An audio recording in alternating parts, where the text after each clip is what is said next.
Hey, what's going on, everyone? This is Peter Jennings, and I go by CSURAM88 across the daily fantasy industry. And excited to be back again at Fantasy Labs doing lineup review. Going to get in the routine of recording golf lineup reviews on Monday mornings. We'll have them out to you guys Monday afternoon or at the latest on Tuesdays. But I'll be reviewing high stakes tournaments as well as some of the other big tournaments that they had. I have been firing 150 lineups into most of the big tournaments each week, including this last week where it didn't go well.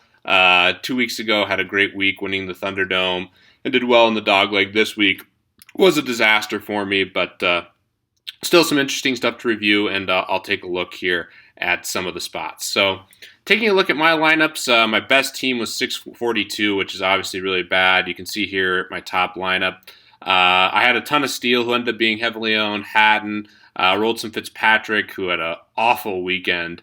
Paul Casey, Cabrera-Bello, Woodland, who made a nice run there on Sunday, put a ball in the water towards the end of the round. Would have had a chance against Fowler. A couple other teams, just looking here, had some teams get 6-6 through, but overall just a really poor finish. If you look at the contest results here, really all the equities in those top 10 places or so, and it does pay out pretty deep, which is nice, but really you want to be setting yourself up to do well with some top finishes. And one person in particular had a great weekend, and we'll review some of those lineups here in a second. But let's take a look at some of my bad lineups. So you can see here, awful ROI just in general. Grace really hurt me. We can look at some of these bad lineups. Peters missed the cut. Grace with Drew, who I had a decent bit.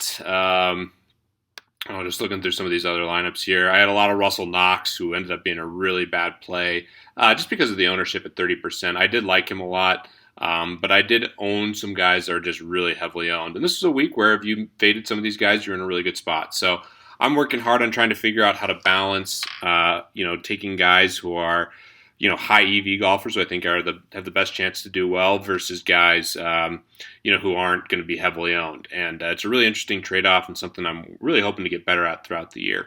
Brendan Steele is a guy that made a 9 on a hole and still ended up making the cut. Had a great tournament overall, considering he did make a 9 on a hole. So it's hard fading guys like that. I thought Steele, Knox, and Berger were like three of the top overall plays, and I played a lot of them. And they all end up being really heavily owned. So 2 of them missed the cut. If you faded those guys, you're in a really good position. So the game theory aspect of this is really interesting, and I'll certainly be going over that. With the high-stakes tournaments, too, it's intriguing how to kind of figure out ownership and EV of the plays and the best way to go. So I'm definitely trying to get better at this, and hopefully you guys can learn something from it. I think my big mistake this week was just playing a lot of guys that are too heavily owned. Even look at some of these ones that cashed. I did play a lot of Luke List. He was the one cheap golfer that I had a lot of exposure to. He had an awful weekend as well, but that was a pick I was pretty happy with. I really didn't have anyone else that was like really low owned relatively. The Keimer play I felt pretty good about. I had a decent bit of him. This was one of my Ricky lineups. I didn't have much of him at all, which obviously didn't work out, but just in general, I think I loaded up on too much chalk. I played about 20 golfers. I guess Fitzpatrick was another one who was relatively low owned.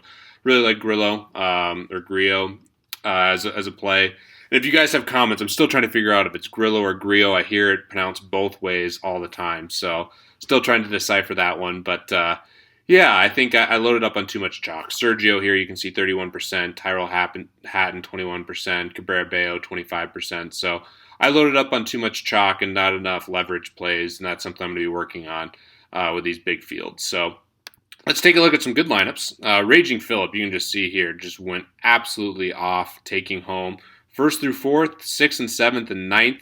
And if you hit a core like that just goes off, you can see here, massive payday for Raging Phillip. So let's take a look at the winning lineup. He had Duffner, Fowler, Horschel, Keimer, Vegas, and Woodland. Vegas was obviously critical with that hole-in-one. Came kind of close to catching up with Fowler in terms of raw points because of that ace.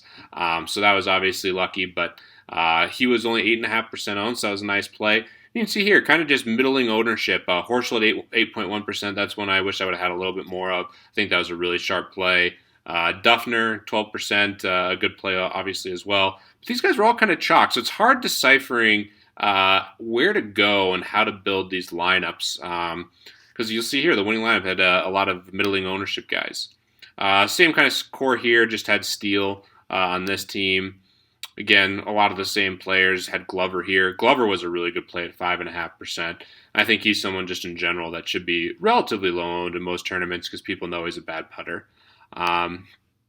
Let's see, Sean O'Hare, that was one I should have had more of. Colin talked about it on the pod. I think Sean O'Hare was a really good play, only 7.6% owned. So anytime you can get someone who has a lot of equity and is under 10% owned, I think it makes a ton of sense.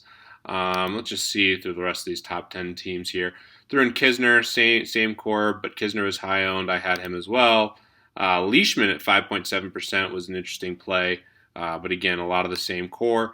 And then his last one here, this one, really similar to all of them. We've seen all these guys. Just had Grillo as the last spot. So congrats to Raging Philip. Looks like he had a ton of Fowler and a ton of Vegas, which really paid big dividends, and Keimer as well with Horschel. So really great teams, and obviously just crushed the dog leg here. So hope this was helpful for you guys. Definitely open to taking any input that you guys have. I'm going to be reviewing a lot of stuff and really trying to think about game theory. I didn't do a good job this last week. I just kind of jammed in the highest equity plays, and that has been working relatively well so far to start the year, but I do think I need to tinker more and really focus on finding guys who I think have good estimated value, good EV, but are going to be much more leveraged and contrarian than just taking all chalk. It's definitely an art figuring out how to do this each week, but hopefully I'll get better at it. I definitely have had some success to start the year, and excited to be bringing this to you guys. So as always, hoping to see more Fantasy Lab subscribers at the top of the leaderboard.